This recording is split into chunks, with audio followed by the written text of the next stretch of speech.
Leonard on the leg side. Final match জিতে কোটি টাকার পুরস্কার পেল রিশাদ হোসেন। দর্শক, ভিডিওটি না টেনে শেষ পর্যন্ত দেখার অনুরোধ রইল।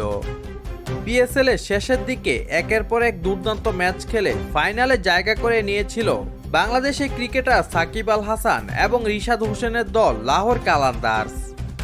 গতকাল ফাইনালে দুর্দান্ত খেলে কোয়েটা গ্ল্যাডিয়ার্সকে 6 উইকেটে হারিয়ে শিরোপা জিতে লাহোর কালান্দার্স।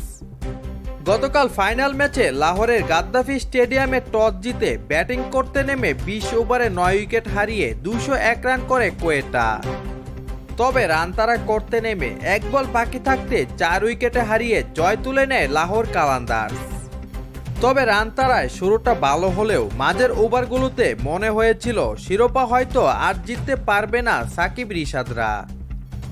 কিন্তু শেষের দিকে ইংল্যান্ড থেকে উড়ে আসা সিকান্দার রাজা এবং শ্রীলঙ্কার ব্যাটসম্যান কুশল পেরেরার দুর্দান্ত ব্যাটিংয়ে রোমাঞ্চকর এক জয় পেয়েছে লাহোর কালান্দার্স। এদিন শেষ ওভারে বল করতে আসেন ফাহিম আশরাফ। আগের 3 ওভারে 34 রান দিয়ে একটি উইকেট নিয়েছিলেন তিনি, কিন্তু শেষ ওভারে লাহোরের প্রয়োজন ছিল 13 রান। সেই ওভারে বোলিং করতে এসে প্রথম ডেলিভারিটি ওয়াইড দেন ফাহিম, কিন্তু পরের 3 বলে দেন মাত্র 4 রান। ফলে শেষের 3 বলে 8 রানের প্রয়োজন হয় লাহোর কালান্দার্সের। এদিন পরপর 2 বলে ছক্কা এবং 4 মেরে ম্যাচ শেষ করেন সিকান্দার রাজা। গতকাল জয় নিয়ে মাঠ ছাড়ার সময় সিকান্দার রাজা অপরাজিত ছিল 7 বলে 22 রান করে।